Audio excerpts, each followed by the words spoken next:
ரவீந்திரன் துரைசாமி, ஸ்டாலின் செல்வாக்கு 42%, மகளிர் நலத்திட்டங்கள் 34ன்னு ஒரு விஷயம். இல்லை, ஸ்டாலின் செல்வாக்கு வந்து யாரையும் ஆண்டகனைஸ் பண்ணாமல், ஒரு ஆன்டி ஹிந்துவாக பண்ணாமல், கலைஞர் வந்து ஆன்டி ஹிந்து பண்ணுவார், ஸ்டாலின் ஆன்டி ஹிந்து பண்ணலை.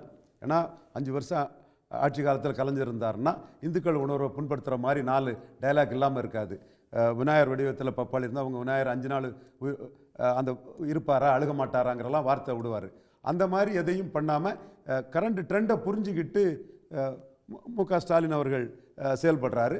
அடுத்து ஜெயலலிதா, எம்ஜிஆர் இவங்களுக்கு இருந்த பிரிபீஸ் ஸ்டைல் இருக்குது இல்லையா, அந்த இலவசங்களுக்கான ஆதரவு வாக்கு இருக்குல்ல, அதுலேயும் ஸ்டாலின் உள்ளே வந்திருக்காருன்னு சொன்னால் அந்த அரசியல் தன்மையை, அந்த டைனமிக்ஸை மாற்றி கொண்டு போகக்கூடிய ஒரு தன்மையும், மற்ற தலைவர்கள் உடைய தவறுகள் வந்து பாடம் படித்து இதாக போகிறார். எந்த ஒரு ஜாதியும் ஸ்டாலின் அஃபன் பண்ணி பேசினது இல்லை.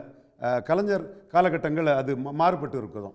இன்னொரு விஷயத்தில் நம்ம சுரேஷ் சொன்ன வெஸ்டர்ன் பெல்ட்டை நான் உடன்படுறேன். நீங்கள் இடைத்தேர்தல் ஈரோடு கிழக்கில் வரும்போது அதில் உள்ள ஓட்டிங் பேட்டர்னுங்கிறது வந்து தெளிவாக ஒரு பெரிய ஹியூஜ் டிஃபரன்ஸ். இப்போ நீங்கள் 25 விழுக்காடு அதிமுக அணி எடுத்தாங்கன்னா அந்த டிஃபரன்ஸ் வந்து பலதரப்பட்ட சோஷியல் செக்ஷன்கிட்ட பெரிய டிஃபரன்ஸ் இருந்து, ஒரு 3-4 சோஷியல் செக்ஷன்கிட்ட 80 விழுக்காடு வாக்குகளுக்கு மேலே திராவிட முன்னேற்ற கழகம் போச்சு.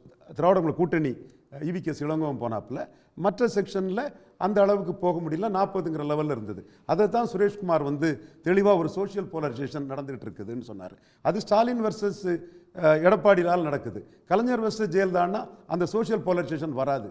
அதே சோஷியல் போலரைசேஷன் களத்துக்குள்ள எடப்பாடி பழனிசாமி வராத விக்கிரவாண்டியிலே நடந்தது. பூத் வைஸ் பார்த்தீங்கன்னா ஒரு 50 பூத்தில் எதிரணியான பாமக லீட் பண்ணிச்சு. பணம் தான், இடைத்தேர்தல் தான்.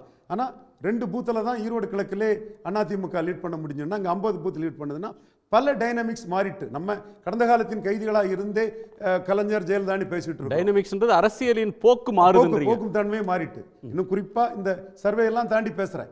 ஜெயலலிதா அம்மையார் உயிரோடு இருக்கும்போது 1 விழுக்காடு இருந்த ஒரு கட்சி இன்னைக்கு 8.2 விழுக்காடு. அது மக்களவை தேர்தலில் எடப்பாடி பழனிசாமியை 4வது இடத்துக்கு விளவங்கோட்டில் தள்ளியிருக்கிறாங்க. எந்த கருத்து கணிப்பிலும் சொல்லாமல் புதுச்சேரியில் 4வது இடத்துக்கு எடப்பாடி பழனிசாமியை தள்ளியிருக்கிறாங்க.